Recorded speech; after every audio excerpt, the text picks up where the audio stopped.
Hey everyone, and welcome back to the channel. Today we're doing something absolutely wild. The challenge is simple but insane. Catch 10 different species of fish in just 2 hours. Now we're at one of our favorite local spots, a place known for its biodiversity, but 10 species in 120 minutes. That's a new species every 12 minutes. The pressure is on. So what's the game plan? We're starting with the basics. A simple worm on a bobber rig. This should help us knock out some of the common panfish right away. I'm hoping for a bluegill, maybe a pumpkin seed, and if we're lucky, a green sunfish. Those 3 would be an incredible start. Alright, first cast is in the water. The clock starts now. Okay, it's been about 5 minutes, and the bobber is already dancing. Let's see what we've got. Not a huge fight, but a fish is a fish. And here we go. Species number 1 is on the board. It's a beautiful little bluegill. Look at those vibrant colors. An absolute classic. We'll get him back in the water. 1 down, 9 to go. We're making good time so far. The key is to be efficient. Let's get that worm right back out there. The sunfish are definitely active today. Just a few casts after that bluegill and bam, bobber's down again. This one feels a little different, maybe a bit more aggressive. Let's bring it in. Oh yes, look at that, it's a gorgeous pumpkin seed sunfish. The patterns on this guy are just stunning. That's species number 2, and we're only about 15 minutes into the challenge. This is going way better than I expected. 2 of the easier ones are out of the way. Let's see if we can complete the sunfish trifecta. Things have slowed down a bit on the worm and bobber. We've caught a few more bluegills, but no new species. So it's time to switch things up. I'm tying on a small crappie jig. I'm going to cast it out, let it sink a bit, and then do a slow, steady retrieve. We know there are crappie in here, and sometimes you just need to give them a different presentation. We have about an hour and 35 minutes left on the clock. Still plenty of time, but we can't get complacent. Yes, the change in tactics paid off. I felt a tiny little thump on the line and set the hook. It's not a monster, but it's exactly what we were looking for. Species number 3, a beautiful black crappie. Look at those speckles. These guys can be tricky to find sometimes, but that little jig did the trick. 3 species down, 7 to go. I'm feeling confident, but the next few might be a bit tougher. What should we target next? I'm thinking maybe a base. To go for a base, we need to upsize our lure. I'm switching to a medium-sized crankbait. I'm going to work it along the edges of these weed beds. That's classic bass territory. They like to hang out in the cover and ambush their prey. This is a bit of a gamble because it might take longer to get a bite, but a largemouth bass would be a huge checkmark on our list. We're at the 1 hour mark. Half our time is gone, and we still need 7 more species. Let's go big or go home. Whoa, there we go! That's a solid hit! The rod just doubled over. This is definitely bigger than a sunfish. Please be a base, please be a bass. Oh, he's pulling drag. This is a great fight. After a few tense moments, we got him in the net. Yes! It's a beautiful largemouth bass. Not a giant, but what a crucial catch for the challenge. That's species number 4. The crankbait was the right call. The adrenaline is pumping now.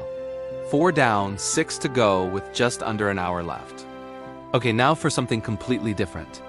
I've noticed some fish swirling on the surface near the outlet stream.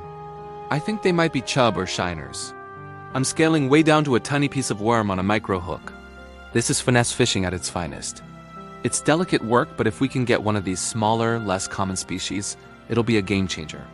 It's all about adapting to what the fish are doing. Let's see if this ultralight approach works. Got one. It was so hard to even feel the bite. This is tiny, but it's a new species. Let's get a good look. It's a creek chub. Awesome. These guys are super common in river systems, but can be overlooked in a lake. Species number 5. We're halfway there, folks. This is incredible. Catching this little guy feels just as exciting as landing that base. Every single species counts. We have about 45 minutes left. We need 5 more. This is going to be tight. I'm sticking with the micro rig for a minute. There are often multiple types of small fish schooled up together. Let's drop it right back in that same spot. And almost instantly, another bite. This one looks different. It's much more silvery. Let's see. Yes, it's a golden shiner. Look at that shine. That's species number 6. Back-to-back new species on the micro rig. What a brilliant move that was. This challenge is all about strategy. 6 down, 4 to go with about 35 minutes left on the clock.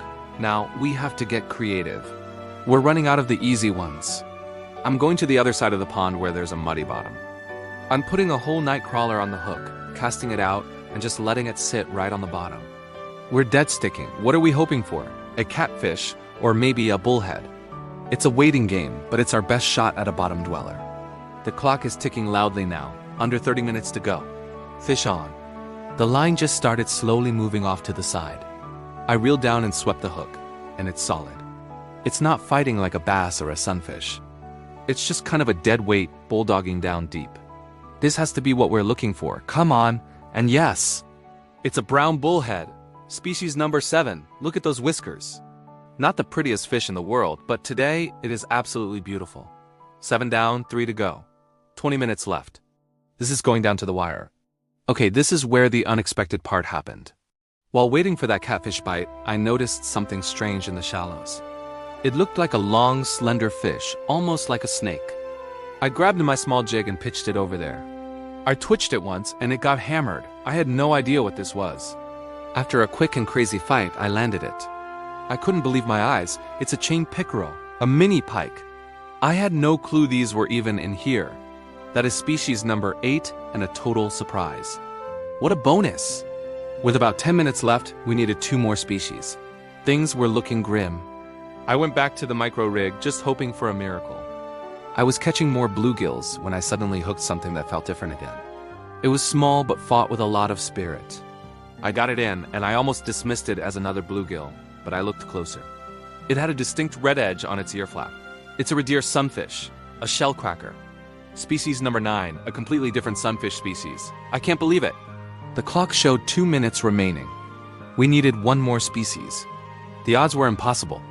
I put the last little piece of worm on my hook and made 1 final cast. I was just watching the line, hoping for anything.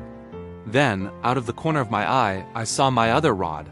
The one I had left sitting with the crankbait just bend over completely. I had totally forgotten about it. I grabbed it, and a fish was on.